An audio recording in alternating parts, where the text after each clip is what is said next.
Nottingham at its best, when we come together to celebrate each other, to stand against division and to demand change. And as a queer MP, I am so proud to represent so many of you.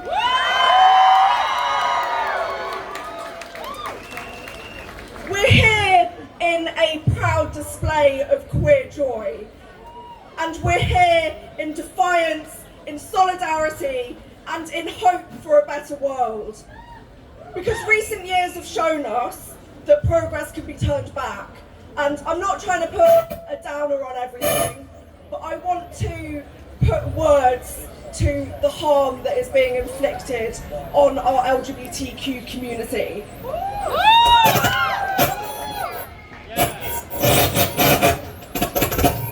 Sorry, I'm ruining it. Hold on. Hey, I don't want it. Proceed, sorry. Like, too many mic situations. Yeah, I don't want to put a downer on the mood, but I do want to put words to the harm that our community is facing, that is being inflicted on us. Hate crimes towards LGBTQ people have risen by 112% in the last 5 years. Stigmas that we thought we'd beaten are becoming mainstream once again, and parts of our community are being targeted in an ugly culture war, and for them the challenges are particularly stark. Waiting times for trans healthcare are excruciatingly long, and the impact that that's having on people's mental health is severe and sometimes even fatal. The emails and the messages that I'm getting from parents of trans kids in the wake of the restrictions on puberty blockers are absolutely heartbreaking. I can hardly even dare to imagine the despair that those young people and their families are feeling right now because of this ban. So in the House of Commons this week, in the first ever Prime Minister's Questions under this new government, I asked the Prime Minister to meet with young trans people, their families and the organisations that are supporting them.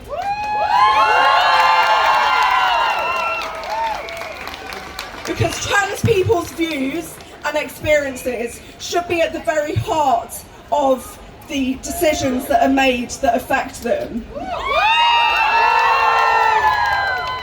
And I say to every trans person here today, there should be nothing about you without you.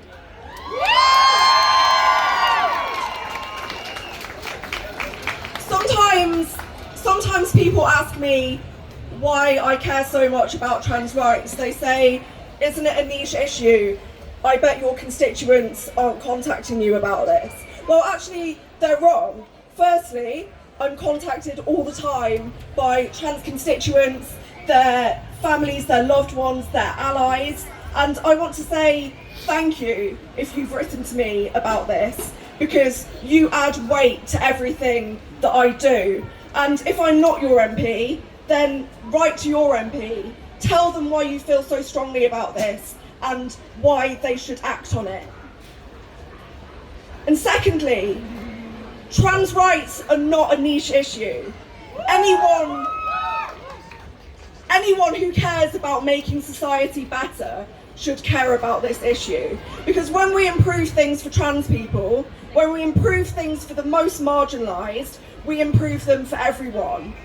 When we stand up for trans people, for LGBTQ people of colour, for queer refugees, for homeless youth, for sex workers, we are standing up for all of us.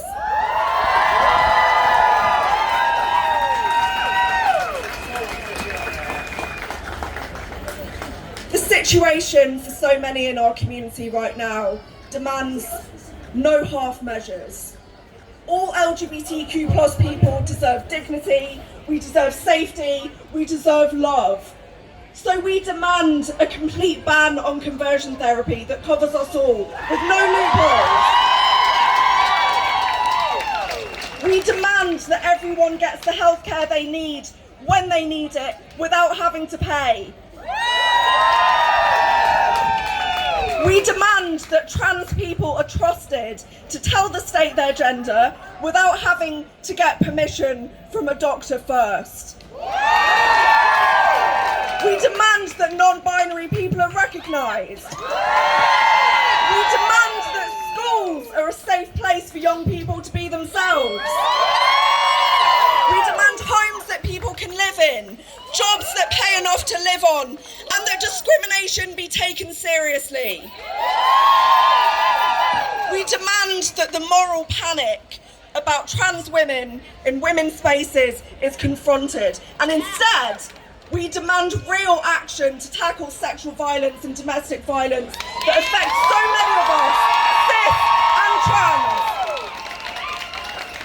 And no matter our gender, we demand the right to make decisions about our own bodies, whether that's the right to choose to get an abortion or the right to access other often life-saving healthcare.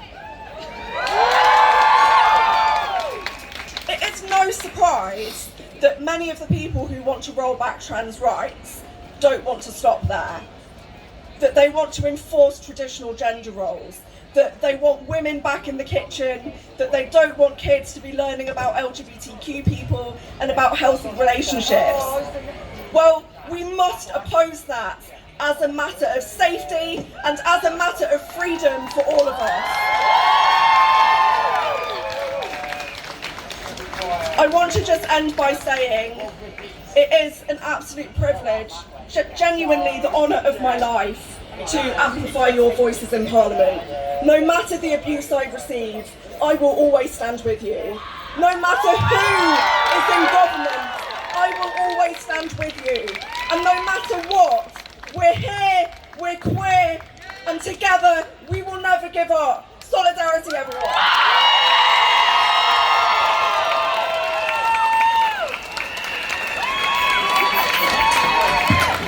One more time for Nadia Whittome! And one more time for the tech crew who are sweating back there trying to figure out where that noise is coming from. Is there a